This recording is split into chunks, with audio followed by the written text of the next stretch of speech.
Blog. তো কি অবস্থা সবার, আশা করছি সবাই অনেক অনেক ভালো আছে। তো আবারও চলে আসলাম রামাদানের আরো একটি ব্লগ নিয়ে। আই হোপ সবার কাছে অনেক অনেক ভালো লাগবে। আজকে ছিল মিলে হচ্ছে 27 রামাদান। তো আমি হচ্ছে এখানে সেহরি করে নিচ্ছিলাম। আজকে আমার সেহরিতে ছিল হচ্ছে খেজুর, তারপর হচ্ছে তো আমি রামাদানের একদম লাস্টের দিকে চেষ্টা করছিলাম আর কি একদম হালকা পাতলা খাবার খেতে। তো দেখা যায় হচ্ছে আমি সেহরিতে দুধ আর খেজুর খেয়ে হচ্ছে ঘুমিয়ে পড়ি। হালকা পাতলা খাবার খেলে হচ্ছে দিনটা খুবই ভালো যায়, আলহামদুলিল্লাহ আলহামদুলিল্লাহ। তো যাই হোক, তারপরের দিন ঘুম থেকে উঠে দিকে হচ্ছে একটা বোল পোড়া হচ্ছে গরুর মাংস। ফার্স্টে দেখে ভাবছিলাম যে এগুলো হচ্ছে রান্না করে খাওয়ার জন্য এনেছে, তারপর শুনতে পেলাম এগুলো নাকি বিরিয়ানির জন্য আনা হয়েছে। তো লাস্ট ব্লগে যে আপনারা দেখতে পেয়েছিলেন বিরিয়ানির জন্য গরুর মাংস আনা হয়েছিল, তো ওইগুলো মেনলি হচ্ছে শেষ হয়ে গিয়েছে। তো এখানে হচ্ছে আবারও নিয়ে এসেছেন। এই মাংসগুলো একদম ছোট ছোট করে কাটাই ছিল বিরিয়ানির পরিমাপ করে আর কি। তো যাই হোক, এবার চলে আসি একটা ইম্পর্টেন্ট কথা বলতে, যেটা নিয়ে আজকে মেনলি হচ্ছে ব্লগে হচ্ছে আজকে যেহেতু 27 রামাদান, তো বাসায় হচ্ছে আজকে হালকা পাতলা আয়োজন হবে, লাইক রিলেটিভদেরকে আর কি দাওয়াত দিয়েছে। তো আস্তে আস্তে সব কাজ হচ্ছে করে নিচ্ছিলেন, আর আমার দায়িত্ব কেক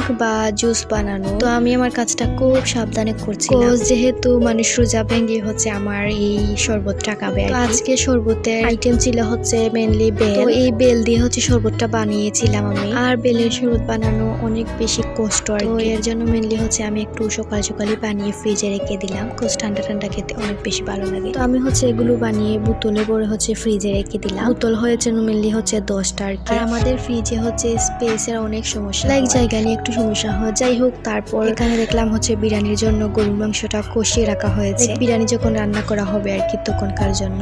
তারপর হচ্ছে এখানে সব ফল ফ্রুটসও কাটা হচ্ছিল, সবকিছু দেখা গিয়েছে একটু আগে আগেই করে রাখা হয়েছিল। আগে আগে করার রিজন হচ্ছে লাস্টের দিকে দেখা যায় অনেক সময় অনেক তাড়াহুড়া লেগে যায়, দেড়শো একটু তাড়াতাড়ি করে গেছিলেন সবকিছু। আর এই কয়েকদিন ধরে এত পরিমাণ গরম পড়েছে, তো আমার রান্নাঘরের পাশে যেতেও ভালো লাগে না। তো আমার দায়িত্ব ছিল হচ্ছে শরবত বানানো, এরপর হচ্ছে গ্লাস, তারপর হচ্ছে প্লেট, মানুষ কতজন সব হিসেব করে হচ্ছে ধুয়ে রাখা। আর যেহেতু আমাদের ফ্যামিলিতে অনেক সদস্য আছেন, তো ওইরকম কাজও করা লাগে না আলহামদুলিল্লাহ।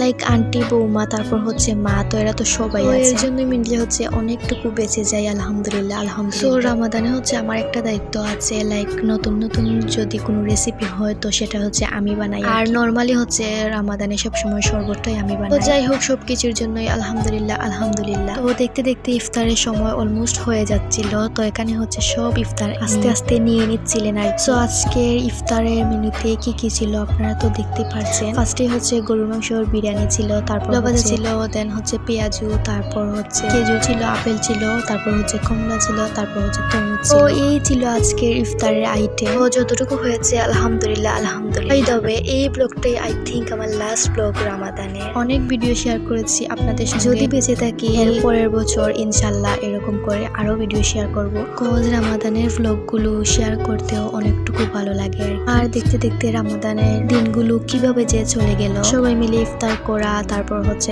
অনেক আইটেম রান্না করা, তো সবকিছু অনেক বেশি মিস করা। চাইলেও দেখা যায় এইরকম দিন আর কখনো আর কি ফিরে পাওয়া যায় না। যেই দিন চলে যায় সেই দিন আর কখনোই ফিরে পাওয়া যায় না। তো সবকিছুর জন্যই আলহামদুলিল্লাহ আলহামদুলিল্লাহ। যাই হোক, এবার চলে আসি হচ্ছে ব্লগের উদ্দেশ্যে। তো এখানে হচ্ছে পাতলা যাও করা হয়েছে, তো যারা হচ্ছে মুরব্বী মানুষ তো তারা হচ্ছে এগুলো ফার্স্টে খাবেন, তারপর হচ্ছে এই ইফতারি। তো ছেলেরা সবাই হচ্ছে টেবিলেই বসেছিলেন, সো আমরা হচ্ছে সব মেয়েরা আর কি এখানে আমরা নিচে বসে খেয়ে ইফতারিটা আর কি। আর নিচে বসে খাওয়া অনেকটা ভালো লাগে সবাই মিলে, লাইক মনে হয় আর কি সবাই মিলে পিকনিক করছি। তো যাই হোক, সবাইকে খাওয়াতে পেরে হচ্ছে অনেকটুকু শান্তি লাগে। তো সবকিছু অনেক বেশি মজা ছিল আলহামদুলিল্লাহ। তারপর হচ্ছে সবাই মিলে চায়ের একটা ব্রেক দিলাম, যেটা না খেলে আর কি শান্তি পাওয়া যায়। তো আমার হাতে চা সবাইকে খাওয়ালাম। তারপর তারাবির নামাজ পড়ে হচ্ছে অনেক বেশি ইচ্ছে করেছিল একটু জাল জাল কিছু খেতে, সো এই চট করে এই নুডলসটা বানিয়ে ফেললাম। এটা যেই খায় সেই মনে করেন এটার ফ্যান হয়ে যায়। আমার কাছ থেকে অনেকেই হচ্ছে এটার রেসিপি বলে দেই, সো সবাই খুবই মজা করে হচ্ছে খায়। যদিও